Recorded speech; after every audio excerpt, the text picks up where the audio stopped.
कसं आहे, की ऑफकोर्स आता एक बेटर काय होतंय, कॉर्पोरेट जॉब्समध्ये जे तरुण जात आहेत, हं, तर त्यांना ना एक पॅकेज भेटतं. हं, मी दुसऱ्याही लोकांना, तरुण मुलांना सांगतो, की तुम्ही तुमचे मेडिक्लेम, हेल्थ इन्शुरन्सेस पण घेऊन ठेवा. कमी वयात सोपे पडतात. हं, त्याच्यातही पॅकेजेस मिळतात. हं, ॲट द सेम टाईम आता एवढ्या लॅब्स आल्या आहेत. फार कमी कॉस्टमध्ये एक आयडिया मिळून जाते. काही लोकांचं असं, हा लॅबचा रिपोर्ट बरोबर आहे का चुकी. मी काय म्हणतो, आधी करा. बघू.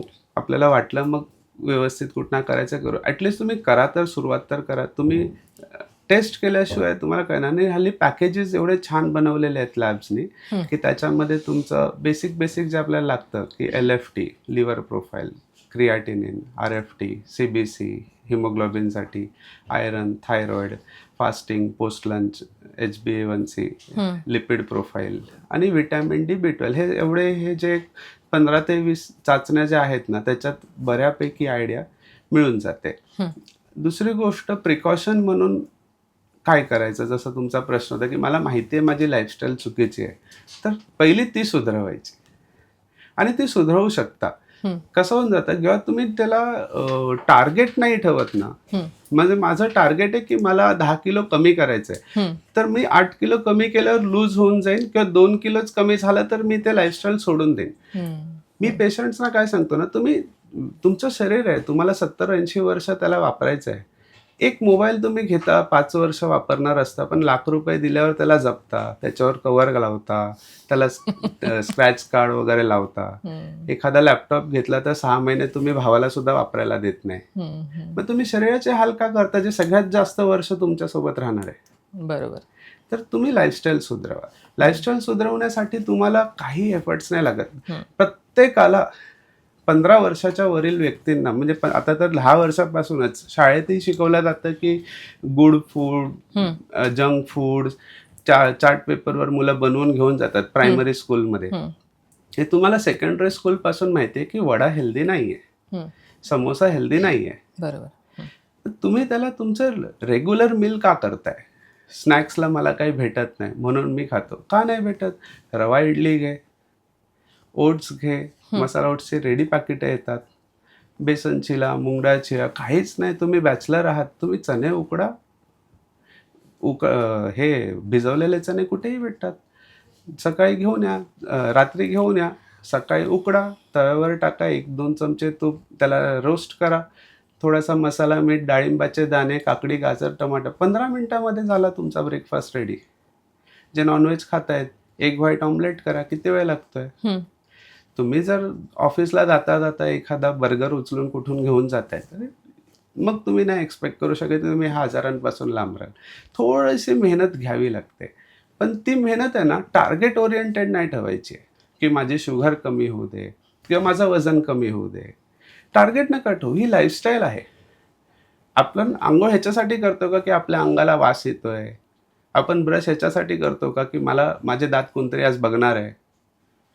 मग आपण, तो सवयीचा भाग आहे सवयीचा आपला. भाग आहे. तर व्यवस्थित खाणं, तुम्ही 20 पर्यंत एन्जॉय केलं, ठीक आहे. आता तुम्हाला माहिती आहे तुमचं स्ट्रेस ओरिएंटेड जॉब आहे, फॅमिली ओन्ड बिझनेस नाही आहे, की 2 तास जाऊन बसलात, आलात, पूर्ण दिवस जिममध्ये, मग स्पोर्ट्स करताय. तर जर तुम्हाला माहिती आहे की तुम्हाला हार्डवर्क करायचं आहे, तुमच्या शरीराकडनं तुमचं एक्सपेक्टेशन जास्त आहे, तर तुम्हाला त्याची काळजी घेणं भाग आहे. बरोबर. त्याला 1-1.5 तासाचा एक्सरसाइज तेवढं नाही जमलं, ॲटलिस्ट अर्धा तास तुम्ही ब्रिस्क वॉक करा, जॉगिंग करा. प्रत्येकाला काही ऋतिक रोशन नाही बनायचं आहे, बट ॲटलिस्ट तुमचं बेसिक टार्गेट जे आहे, बॉडीला जी रिक्वायरमेंट आहे ती तर द्या. आता 2 व्हीलर झालेत, अर्धा किलोमीटरचा डिस्टन्स आहे, काहीतरी घेऊन यायचं आहे, बाईकची चावी लावली, गेलं, आलं. कुठे आहे वॉक? 2 व्हीलर्सवाले सगळ्यात जास्त यंग शुगर पेशंट्स आहेत. कारण की काय होतं, त्यांचं कसं होऊन जातं, ते अर्धा 100 मीटरच्या वरती सुद्धा जायचं असलं ना, की पहिली चावी काढणार, गाडी घेणार, जाणार, येणार.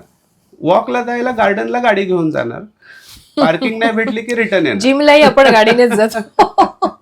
जिमच्या खाली गाड्या पार्किंगला, आपण जिमला ऍडमिशन घेताना विचारतो पार्किंग आहे का? पार्किंग आहे का? मी पेशंटना तेच म्हणतो, तुम्ही चालत तर जावा, तिकडे कशाला वॉर्मअप करता, इथून धावत जा, मग करा. तर ह्या अशा ज्या बेसिक ह्यांनी ज्या लाईफस्टाईल केलेल्या आहेत ना, तेच ह्यांचे मेन हर्डल्स आहेत. तर त्याच्यामध्ये आता कितीतरी ना, पहिलं तरी आहे ना, आता सोशल मीडियामुळे ना फार इन्स्टंट इझी हेल्दी मील रेसिपीजसुद्धा मिळतात. बरोबर. अनलकीली अजूनपर्यंत इझिली हॉटेल लेवल्सला अवेलेबल नाही आहेत. जेवढ्या सोप्यापणे तुम्हाला इडली, वडा, मेदूवडा, डोसा भेटेल, तेवढ्या पटकन तुम्हाला मखाना चाट, चना चाट वगैरे नाही भेटणार. नाही मिळत. बट ह्या सगळ्या अशा गोष्टी आहेत की तुम्ही एक विकेंडचा दिवस काढून हे सगळं रेडी जरी करून ठेवलं बरोबर. की तुम्हाला नुसतं टॉस करायचं आहे and you have to have 2 meal तुमचे हेल्दी पर डे, ब्रेकफास्ट आणि डिनर जर राहिलं ना, तरी तुम्ही अर्धी लढाई तिथेच जिंकलात. कारण की तसे तुम्ही तरुण आहात, उगाच आजारी लगेच पडणार नाही. पण तुम्ही काहीही टाकताय त्याच्यामध्ये तर नाही चालणार. हा एक प्रिकॉशनचा मेन भाग आहे लाईफस्टाईलमध्ये. तुम्ही नक्की काय खाताय आणि तुम्ही किती कसरत एक्सरसाइज करताय. एक्सरसाइजला पण काय स्पेसिफिक असं नाही, तुमची हालचाल पाहिजे. बरोबर. ती नाही आहे आताच्या जनरेशनमध्ये तेवढी. बरं, तुमच्याकडे बरेच पेशंट्स येत असतील आणि एखादा तरुण पेशंट असेल आणि ज्याला तुम्ही म्हटलं की बाबा तुला रिपोर्ट्स आणलेत, काहीतरी होत असेल, रिपोर्ट्स आणलेत, आणि पहिल्यांदा जेव्हा तुम्ही त्यांना म्हणता की बाबा तुला डायबेटीस डिटेक्ट झालाय, काय रिॲक्शन्स असतात तरुणांच्या? हा ॲक्च्युली चांगला प्रश्न आहे. पण आजकाल जे पेशंट्स येतात, तरुण पेशंट्स, रिपोर्ट्स त्यांचा ChatGPT ऑलरेडी टाकतात. त्यामुळे ते आमच्याकडे येतात की मला डायबिटीज झाला आणि आम्ही असे डोळे मोठे करून बघतो, अरे हा एवढा लहान मुलगा आलाय, काय सांगू याला. सो बेसिकली कसं आहे, शुगर डिटेक्शन मुलांना ह्या माहितीच असतं. त्यांनी रिचेक सुद्धा केलेले असतात, कुठल्या दुसऱ्या लॅबमधनंही करून घेतात. So they are very smart आणि सगळा अभ्यास झाल्यावरच ते आलेले असतात. ह्यांना लाईफस्टाईल रॉंग आहे त्यांची हे कन्व्हिन्स करणं जास्त डिफिकल्ट जातं.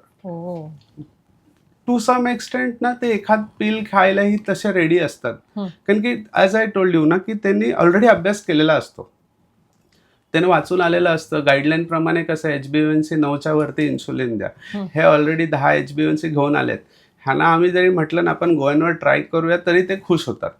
त्यांना माहिती आहे सर इन्सुलिन तर नाही देतात. पण त्यांना सांगते काय म्हणणार, मी ब्रेकफास्ट करत नाही, मग मी डायरेक्ट लंच आमचं ऑफिसमध्ये ना आम्ही करतोय, डिनरच्या वेळेपर्यंत मला भूक नसते कारण की संध्याकाळी आम्ही काहीतरी खातोय. तर हे सगळे पॅटर्न्स त्यांचे चुकतायत हे सांगणं खूप कठीण होतं. अर्ध्या तरुणांचा प्रॉब्लेम ब्रेकफास्ट न करण्याचा एवढा हास्यास्पद आहे, हे टाइमवर उठत नाही म्हणून यांच्याकडे टाइम नसतो.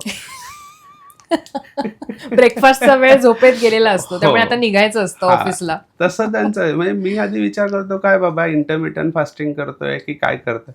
नाही सर, लेट होतं सकाळी जरा, मग आणि भूक नसते तेवढी, रात्री उशिरा जेवलेलं असतं.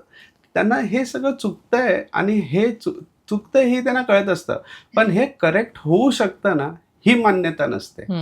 आता जसं मी तुम्हाला सुरुवातीला म्हटलं की फायनान्सच्या क्लोजरच्या वेळेलाही मुलं ह्याच्यातच राहतात, तर मी त्यांना तेच बोललो की तुम्ही 4 दिवस ऑफिसमध्ये राहता, 26 दिवस तुम्ही काय करता. परीक्षेच्या वेळेला चला आपण समजू शकतो की आपली मुलं पण, आपलं पण कधी कधी वरखाली कधी काही आपल्याला पण कामं असतात, एखाद दिवस खूप हेवी होतो, पण तो एक दिवस हेवी आहे किंवा 2 दिवस हेवी आहे म्हणून तीच लाईफस्टाईल मला पूर्ण 30 दिवस पाळायची आहे का. आज माझ्याकडे वेळ आहे ना, 8 वाजता मी जेवू शकतो, मी जेवून घ्यायचं. मी उगाच टाइमपास करत मला 10लाच भूक लागते म्हणून मी 10ला जेवणार असं नाही चालत. बरोबर. सो ह्यांना ते कसं होऊन जातं, काही मुलं जॉबमध्ये जे भले ते सॅटिस्फाईड नाही आहेत पण ह्यांच्या हाताला ज्या पेमेंट्स लागत आहेत ना, बरोबर, सो थोडंसं ना फ्लेक्सिबिलिटी कमी राहते. तर त्यांच्यात ती फ्लेक्सिबिलिटी आणणं हे आमच्यासाठी थोडं कठीण जातं, की त्यांना एक्सेप्ट करून देणं की हा ठीक आहे, you are something but you have to do this also.